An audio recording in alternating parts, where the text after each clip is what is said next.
প্রিয় ছাত্রছাত্রীরা, সোমনাথদার কোচিং সেন্টারে তোমাদের সবাইকে স্বাগত।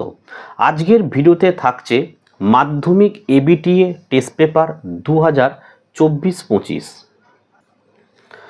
জিওগ্রাফির 255 নম্বর পেজের এমসিকিউ, এসিকিউ এবং 2 নম্বরের প্রশ্ন উত্তর নিয়ে আজকে আমি আলোচনা করে দেবো।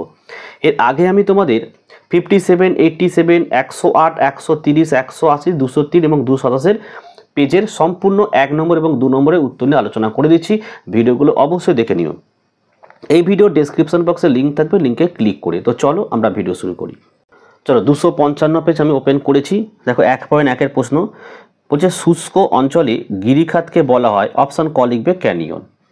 14খানা এমসিকিউ প্রথমে রয়েছে। আচ্ছা 1.2 পাখির পায়ের মতো আকৃতির বদ্বীপ গঠিত হয়েছে, উত্তর হচ্ছে অপশান ঘ লিখবে মিসিসিপি মিসৌরি নদীর মোহনায়। দেখো 1.3 ভারতের একটি লবণাক্ত হ্রদের উদাহরণ হলো, তো এটা অপশান ক হবে প্যাংগং হ্রদ। 1.4 দেখো গম হলো একটি, অপশান ক লিখবে রবি শস্য। 1.5 মার্কিন যুক্তরাষ্ট্রে পৃথিবীর সর্বাপেক্ষা বিধ্বংসী ঘূর্ণিঝড় টর্নেডোকে এই নামেও ডাকা হয়, কি নামে ডাকা হয়, অপশান খ লিখবে টুইস্টার। 1.6 পৃথিবী ও চাঁদের মধ্যে দূরত্ব সর্বাধিক হলে তাকে বলে, উত্তর অপশান গ লিখবে অ্যাপোজি বলা হয়, ঠিক আছে।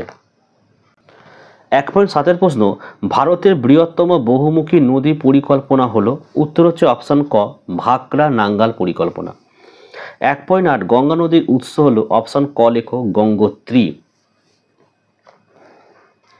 1.9 ভারতের প্রায় মাঝখান দিয়ে যে অক্ষরেখা প্রবাহিত হয়েছে তা হলো, অপশান ঘ লেখো কর্কট ক্রান্তি রেখা।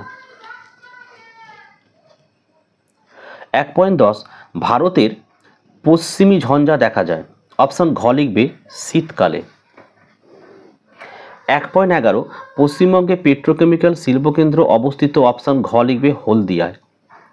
1.12 ভারতের সর্বাধিক জলসেচ করা হয় যে পদ্ধতি তা হলো, অপশান ক লিখবে কূপ আর নলকূপ। 1.13 ভারতের বৃহত্তম বন্দর শহর হলো, অপশান ঘ লিখবে মুম্বাই। 1.14 টোপোগ্রাফিক্যাল মানচিত্রে সমোন্নতি রেখা অঙ্কন করা হয় যে রং দিয়ে তা হলো, অপশান ক বাদামি। বিভাগ খ শুদ্ধ অশুদ্ধ, যেমন 2.1.1 বলছে নদীর গতিবেগ পরিমাপের একক হলো কিউসেক, এটি রাইট অ্যান্সার। 2 নম্বর প্রশ্ন সমুদ্রে ভাসমান বরফের স্তূপকে হিমশৈল বলে, এটিও রাইট অ্যান্সার। 3 নম্বর প্রশ্ন ভারতের আরাবল্লী একটি নবীন ভঙ্গিল পর্বত, এটি ভুল অ্যান্সার। 4 নম্বর প্রশ্ন লোকটাক হ্রদ হলো ভারতের বৃহত্তম হ্রদ, এটিও ভুল অ্যান্সার। 5 ভারতের একটি বনজ ভিত্তিক শিল্প হলো কাগজ শিল্প, রাইট অ্যান্সার। 6 দেরাদুনে ভারতের কেন্দ্রীয় অরণ্য গবেষণাগার অবস্থিত, রাইট অ্যান্সার। 7 এল নিনোর বছরগুলিতে ভারতের মধ্যে বন্যা দেখা যায়, এটি রাইট অ্যান্সার হয়ে গেল। চলো উপযুক্ত শব্দ বসিয়ে শূন্যস্থান পূরণ করো, দেখে নাও। একটা ফানেল আকৃতির চওড়া নদী মোহনাকে ড্যাশ বলে, লিখবে খাঁড়ি বলে। 2 বালি দ্বারা গঠিত মরুভূমি সাহারায় ড্যাশ নামে পরিচিত, আর্ক নামে পরিচিত। 3 বায়ুপ্রবাহের গতিবেগ নির্ণয় করা হয়, উত্তর লিখবে অ্যানিমোমিটার যন্ত্রের সাহায্যে। 4 এটা লিখবে ড্যাশ মৃত্তিকা ম্যানগ্রোভ অরণ্যের জন্য আদর্শ, লিখবে লবণাম্বু, কি বললাম লবণাম্বু মৃত্তিকা ম্যানগ্রোভ অরণ্যের জন্য আদর্শ। 5 জামনগর ড্যাশ শিল্পের জন্য বিখ্যাত, পেট্রো রসায়ন শিল্পের জন্য বিখ্যাত। 6 দুটি কড়ির মধ্যবর্তী উচ্চ অংশকে এরিটি বলা হয়। 7 মরু অঞ্চলের বায়ু ড্যাশ কার্যের ফলে মরুদ্যান সৃষ্টি হয়, ক্ষয় কার্যের ফলে সৃষ্টি হয়। একটি বাক্যে উত্তর, যেমন এক একটা বলছে পৃথিবীর বৃহত্তম উপত্যকা হিমবাহের নাম, এটা এখানে লিখে দিয়েছি আমি, এটা লিখবে আলাস্কার হুবার্ট। 2 দেখো কেরলের উপকূলের উপর হ্রদগুলিকে স্থানীয় ভাষায় কি বলে, অপশান 2 লিখবে কয়াল বলে। 3 নম্বর প্রশ্ন ভারতের সর্বাধিক জনবহুল রাজ্য, অপশান 3 লিখবে এটা উত্তরপ্রদেশ। 4 কি বলেছে ভারতের প্রথম কাপড়ের কল কোথায় স্থাপিত হয়েছিল, 4 হচ্ছে ঘুষুরিতে। 5 প্রশ্ন পশ্চিম হিমালয়ের তাল কি, এটা 5 প্রশ্ন লিখবে, পশ্চিম হিমালয়ের তাল কি, হিমবাহ সৃষ্ট হ্রদ, ঠিক আছে। আর 6টা 2011 সালের জনগণনা অনুসারে ভারতের সাক্ষরতার হার কত? 74.04%। 7 প্রশ্ন, একটি পৃথিবী বিখ্যাত সামুদ্রিক মগ্নচড়ার নাম লেখো, লিখবে গ্র্যান্ড ব্যাংক। 8, ভারতের জরিপ সংস্থার প্রধান কার্যালয় কোথায় অবস্থিত? লিখবে দেরাদুনে। বামপক্ষ এবং ডান পক্ষটা দেখে নাও। ওজোন গ্যাসের প্রাধান্য। 4 লিখবে স্ট্র্যাটোস্ফিয়ার। 2 দেখো ধান গবেষণাগার। 3 লিখবে কটক। 3 দেখো বৃহত্তম মোটর গাড়ি নির্মাণ কেন্দ্র। 2 লিখবে গুড়গাঁও। 4 দেখো সরলবর্গীয় অরণ্য, এটা লিখবে 1 পাইন। বিভাগ গয়ে চলে আসো। 3 6 দুগুণে 12, অর্থাৎ 2 নম্বরে 6টি লিখতে হয়, 12টি প্রশ্ন। দেখো 3.1 প্রশ্ন, নগ্নিভবন কাকে বলে আর বৈপরীত্য উত্তাপ কাকে বলে? দুটো প্রশ্ন উত্তর একসঙ্গে দেখে নাও। দেখো এই যে নগ্নিভবন কাকে বলে, এখান থেকে লিখবে উত্তরটি, ঠিক আছে? লিখে এই পেজে চলে আসবে।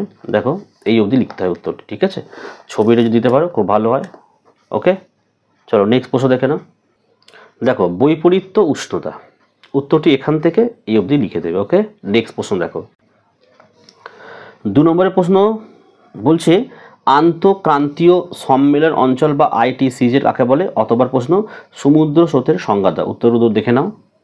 চলো দেখো এই যে ITCJ টিকা, এখান থেকে লিখবে যে অর্থ, সংজ্ঞা, অবস্থান, বৈশিষ্ট্য, এই অবধি লিখে দেবে। ওকে, নেক্সট প্রশ্নটা ছিল দেখে নাও। দেখো সমুদ্র স্রোত কাকে বলে? এই যে সংজ্ঞা লিখে দেবে, সৃষ্টির কারণ, একটু বৈশিষ্ট্য দেবে, ঠিক আছে? উদাহরণ দিয়ে দেবে, এখান থেকে এইটুকুনি উত্তর হবে। ওকে, নেক্সট প্রশ্ন দেখো। 3.2 হলো এবার 3.3, বর্জ্য ব্যবস্থাপনার সংজ্ঞা দাও অথবা দিয়ে তেজস্ক্রিয় বর্জ্য কাকে বলে? দুটো উত্তর একসঙ্গে দেখে নাও। দেখো এই হচ্ছে বর্জ্য ব্যবস্থাপনা কাকে বলে, এখান থেকে লিখবে এই যে কাকে বলে এতটা, আর হ্যাঁ এইটুকু লিখলেই হয়, বর্জ্য ব্যবস্থাপনা কাকে বলে বলেছে, ঠিক আছে? এইটুকু লিখে দেবে। নেক্সট প্রশ্ন দেখো। দেখো এই হচ্ছে তেজস্ক্রিয় বর্জ্য সংজ্ঞা, আর পরে যে উদাহরণ দেখে নাও, উদাহরণ দেবে আর প্রভাবটা লিখে দেবে, ঠিক আছে? নেক্সট প্রশ্ন দেখো। 3.4 কি বলেছে? দেখো ভারতের মরু উদ্ভিদের 2টি বৈশিষ্ট্য লেখো আর দুন বলতে কি বোঝো? দুটো উত্তর দেখে নাও। এই হচ্ছে আমাদের মরু উদ্ভিদের বৈশিষ্ট্যগুলো উল্লেখ করো। এখানে অনেকগুলো বৈশিষ্ট্য রয়েছে, ঠিক আছে? 4টে বৈশিষ্ট্য লিখে দেবে। নেক্সট প্রশ্ন দেখে নাও। দেখো এই যে দুন উপত্যকা বা দুন বলতে কি বোঝো? উত্তরটা এখান থেকে এই অবধি লিখবে, হয়েছে? নেক্সট প্রশ্ন দেখো। তাহলে 3.5 প্রশ্ন দেখো কি বলেছে, ধাপ চাষের সংজ্ঞা দাও, তার সঙ্গে বাণিজ্য ফসল বলতে কি বোঝো? দেখো উত্তরগুলো। দেখো এই যে 24 নম্বর প্রশ্ন, দেখো ধাপ চাষ কি? উত্তরটি এখান থেকে এই অবধি লিখে কাকে বলে এবং উদাহরণ দেবে। হ্যাঁ, নেক্সট দেখো এই যে বাণিজ্যিক ফসল কাকে বলে, এসেছে কাকে বলে, হয়েছে? লাস্ট প্রশ্ন দেখো 3.6 বলছে সেন্সর বলতে কি বোঝো? অথবা প্রশ্ন ভূ বৈচিত্র্য মান সূচক মানচিত্রে 2টি ব্যবহার লেখো, ঠিক আছে? উত্তর দেখে নাও। দেখো এই হচ্ছে সেন্সারের সংজ্ঞা কাকে বলে এবং শ্রেণীবিকটা দিয়ে রয়েছে, সক্রিয় সেন্সারও রয়েছে এখানে, ঠিক আছে? আচ্ছা, লাস্ট প্রশ্ন দেখো।